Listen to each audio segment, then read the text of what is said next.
जय श्री कृष्ण। प्यारे भक्तों आप सभी का एक बार फिर मेरे YouTube चैनल जीवन के रंग में बहुत बहुत स्वागत है। प्यारे भक्तों, जैसे कि फाल्गुन का महीना आरंभ हो चुका है। फाल्गुन का महीना जिसका नाम सुनते ही हमारा तन मन सब रंगों से सराबोर हो जाता है।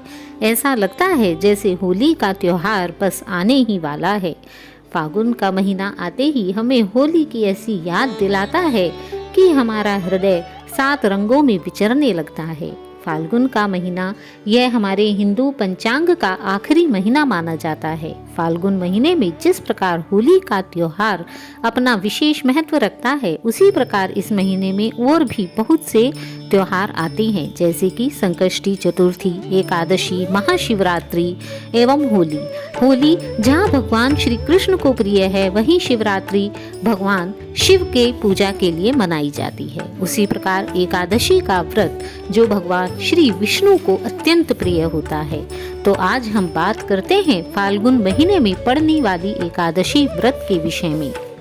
फाल्गुन महीने की एकादशी जिसको हम विजया एकादशी के नाम से भी जानते हैं तथा फाल्गुन महीने के शुक्ल पक्ष की एकादशी को रंग भरी एकादशी या आमलकी एकादशी कहते हैं। तो आइए आज हम बात करेंगे फाल्गुन महीने के कृष्ण पक्ष की एकादशी के विषय में, जिसे हम विजया एकादशी के नाम से जानते हैं।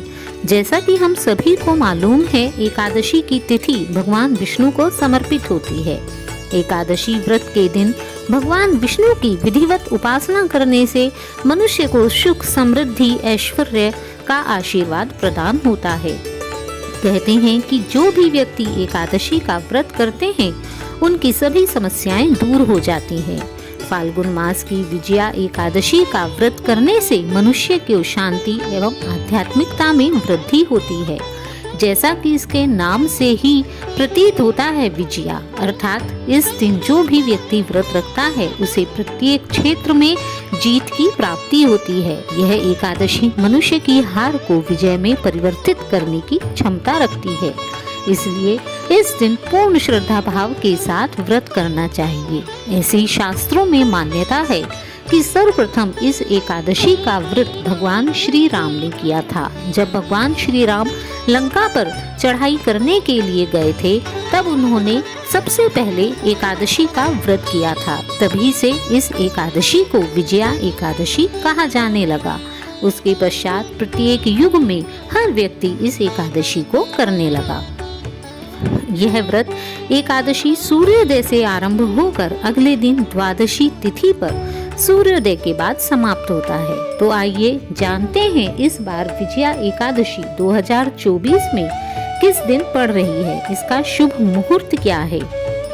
यदि हम पंचांग के अनुसार माने तो फाल्गुन मास की कृष्ण पक्ष की एकादशी तिथि 6 मार्च को सुबह 6:30 पर आरंभ होगी, जो कि 7 मार्च को सुबह 4:13 पर समाप्त हो जाएगी।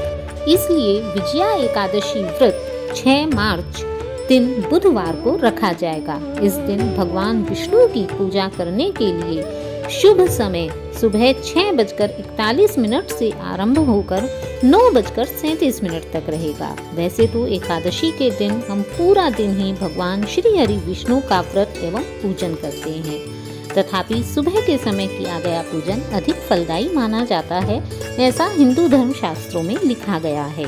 इसी के साथ इस व्रत का पारण भी 7 मार्च के दिन होगा, क्योंकि 7 मार्च को द्वादशी सुबह को आएगी। अतः 7 मार्च को दिन में 1:44 से 4:05 के बीच इसके पारण का शुभ समय होगा। तथापि आप अपने सामर्थ्य के अनुसार 7 मार्च को किसी भी समय इसका पारण कर सकते हैं। तो यह है विजया एकादशी 2024 का शुभ समय कि विजया एकादशी 2024 में किस दिन रखी जाएगी। अब जानते हैं इसकी पूजा विधि। एकादशी के दिन ब्रह्म मुहूर्त में उठकर हमें स्नान करना चाहिए। मंदिर की सफाई करके गंगा जल का छिड़काव करें। चौकी पर पीला या लाल कपड़ा बिछाकर भगवान विष्णु की प्रतिमा को स्थापित करें और भगवान विष्णु का गंगा जल से अभिषेक करें। इस दिन शंख में दूध भरकर भगवान विष्णु का अभिषेक करना अधिक शुभ माना जाता है। भगवान विष्णु को पीले चंदन और हल्दी कुमकुम से तिलक लगाएं पुष्प और तुलसी दल अवश्य ही अर्पित करने चाहिए। यदि संभव हो सके तो इस दिन आप व्रत अवश्य ही रखें और भगवान विष्णु को तुलसी दल युक्त सामग्री का भोग लगाएं, उनकी आरती करें। इस दिन शाम को एकादशी के व्रत में फल, चीनी, कुट्टू, आलू, साबुदाना, शकरकंद इत्यादि का सेवन कर सकते हैं। सेंधा नमक यदि आप ले सकें तो ले लें, अन्यथा उसके बिना व्रत कर सकें तो अधिक शुभ माना जाता है। तो यह है विजया एकादशी तिथि के व्रत की शुभ मुहूर्त कि विजया एकादशी तिथि का व्रत कब होगा। इसी के साथ विजया एकादशी की कथा का श्रवण भी अवश्य ही करना चाहिए। विजया एकादशी की कथा मैंने अपनी दूसरी वीडियो में दे दी है, जिसका लिंक मैं इसके डिस्क्रिप्शन बॉक्स में दे दूंगी, आप वहां से जाकर उसे देख सकते हैं। तो आपको यह वीडियो कैसी लगी? यदि आपको यह वीडियो अच्छी लगी हो तो प्लीज़ लाइक करें, चैनल को सब्सक्राइब करें और हाँ, ऐसी ही और जानकारियाँ प्राप्त करने के लिए बने रहें मेरे साथ मेरे YouTube चैनल पर। तब तक के लिए जय श्री कृष्ण, राधे राधे।